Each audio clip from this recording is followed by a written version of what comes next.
La terre servant à la fabrication des pipes est un mélange de kaolin, de terre allemande et de terre d'Andenne. Ces terres d'abord séchées sont déposées dans une fosse remplie d'eau.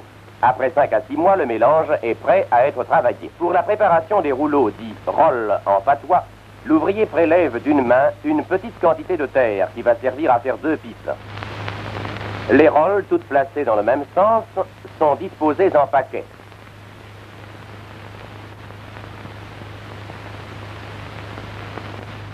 Les paquets de rolls sont mis à sécher pendant 2 jours environ.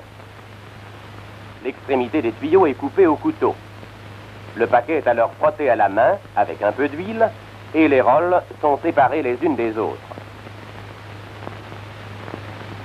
Avant le moulage, on perce le tuyau avec un fil de fer muni d'une petite tête, appelée mouche.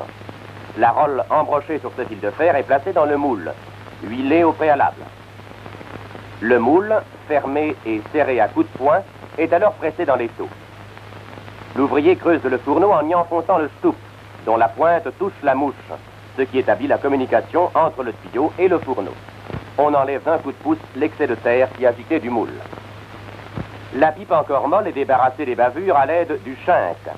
L'artisan retire le fil de fer placé dans le tuyau au début de l'opération, pose la pipe sur un plateau de bois et recommence.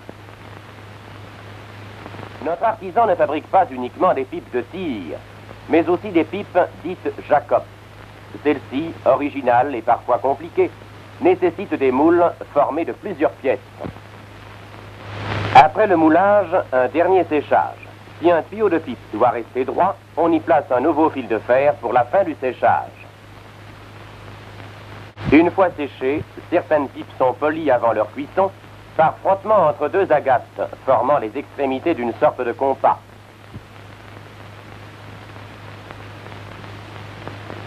Dans ce pot, les pipes iront au four.